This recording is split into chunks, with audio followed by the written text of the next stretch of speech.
Assalamualaikum warahmatullahi wabarakatuh. Halo teman-teman semua, perkenalkan saya Revina Azahra dari PGMI 4A. Di sini saya akan menceritakan kisah teladan tentang Ashabul Kahfi. Jadi, teman-teman, Ashabul Kahfi itu adalah sekelompok pemuda yang menghindari kezoliman penguasanya mereka demi mempertahankan akidah dan ketaatan mereka kepada Allah. Nah, untuk kisahnya, mari kita simak baik-baik ya. Nah, teman-teman, dikisahkan pada kala itu terdapat 7 pemuda yang berasal dari kalangan rakyat biasa dari negeri Avansus. Mereka sangat teguh keimanan dan mempertahankan ketaatan dari kezoliman seorang raja, yaitu Raja Diagnus atau Decius. Raja ini digambarkan sebagai pemimpin yang biadab, angkuh, dan hianat terhadap semua rakyatnya. Dan pada saat itu, kaisar yang berasal dari bangsa Romawi itu berkuasa pada periode 249 sampai dengan periode 251 Masehi.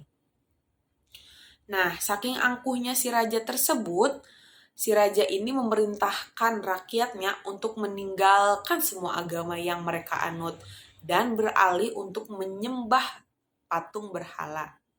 Bahkan si raja ini tak segan-segan loh untuk membunuh siapapun yang menentang perintahnya. Alhasil, rakyatnya mau tak mau harus menuruti menganut agama yang diperintahkan si raja tersebut. Namun, lain halnya dengan kelompok pemuda Ashabul Kahfi ini. Mereka berkeyakinan bahwa Allah Subhanahu wa Ta'ala yang pantas disembah, karena Raja Diagnus itu jadi sangat murka terhadap para pemuda itu. Lalu Raja Diagnus itu berkata, "Mengapa kalian tidak mau menyembah Tuhanku?" Lalu si para pemuda itu menjawab dengan tegas, "Hanya Allah yang wajib disembah." Dan itu tercantum pada surat Al-Kahfi ayat 14 yang artinya itu, "Dan kami berteguh hati mereka di waktu mereka berdiri. Lalu mereka pun berkata, 'Wahai Tuhan kami adalah Tuhan seluruh langit dan bumi. Kami sekali-kali tidak menyeru Tuhan selain Dia. Sesungguhnya kami kalau demikian telah mengucapkan perkataan yang jauh dari kebenaran.'" Mendengar jawaban itu, si raja tersebut sangat marah. Kemudian ia memberi waktu kepada para pemuda itu untuk berpikir. Dan akhirnya para 7 pemuda Ashabul Kahfi ini berunding. Mereka memilih berunding bagaimana sih untuk menyelamatkan keimanan mereka. Nah, teman-teman, tanpa ragu, kelompok pemuda ini menyelamatkan diri dari kezaliman si raja tersebut dengan mencari tempat berlindung di dalam gua.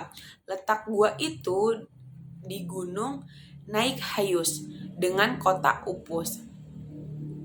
Dan setelah si pemuda berada di dalam gua, mereka berdoa di dalam gua untuk bersembunyi. Allah Subhanahu wa Ta'ala memperlihatkan kekuasaannya, dan para pemuda itu ditidurkan selama 390 tahun seperti yang tertulis di surat Al-Kahfi pada ayat 25 yang artinya, "Dan mereka tinggal dalam gua mereka selama 300 tahun dan ditambah 9 tahun lagi." Masya Allah. Ketika sang raja tahu bahwa kelompok Ashabul Kahfi itu bersembunyi di dalam gua, lalu ia memerintahkan semua rakyatnya untuk menangkapnya. Namun, tidak seorang pun yang berani masuk ke dalam gua tersebut. Akhirnya, si raja tersebut menutup gua agar para pemuda kelompok Ashabul Kahfi ini mati secara kelaparan dan tidak mampu keluar. Bahkan setelah mereka terbangun dari tidur panjangnya, tidak ada satupun yang mengetahui berapa lama mereka tidur di dalam gua tersebut. Kemudian salah satu mereka pergi ke kota untuk membeli makanan dengan membawa mata uang yang berlaku pada zaman Raja Diagnus tersebut. Pedagang ini heran dong dan menolak uang itu. Si pemuda lalu bercerita mengenai temannya yang berada di dalam gua. Pedagang itu lalu memberitahu Raja Diagnus telah meninggal ratusan tahun yang lalu. Salah satu petugas kerasaan lalu menanyai si para pemuda Ashabul Kahfi tersebut. Lalu si pemuda Ashabul Kahfi tersebut bercerita, ia juga memberitahu bahwa kini raja yang berkuasa adalah Raja Theodosius yang beriman kepada Allah Subhanahu wa taala.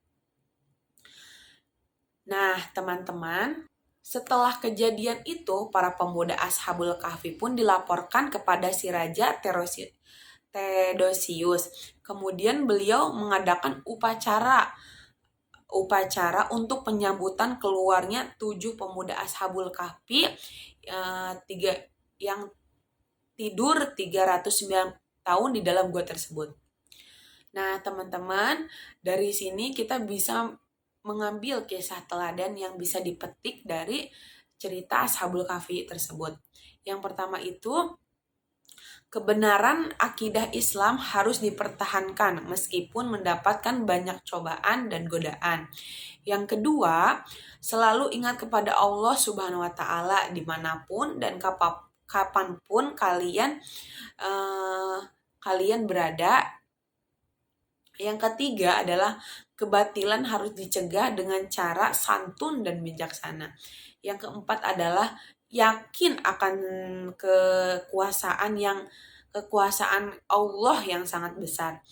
Yang kelima adalah bersyukur atas kemudahan dan kenikmatan yang telah Allah berikan. Yang keenam, selalu berhati-hati dalam melakukan segala aktivitas ataupun pekerjaan. Yang ketujuh, harus berpegang teguh terhadap pendirian yang benar. Nah, teman-teman, itu adalah cerita dan kisah teladan dari Ashabul Kahfi. Kurang lebihnya mohon maaf. Allahumma afiq ila aqwamit thoriq. Wassalamualaikum warahmatullahi wabarakatuh. Terima kasih.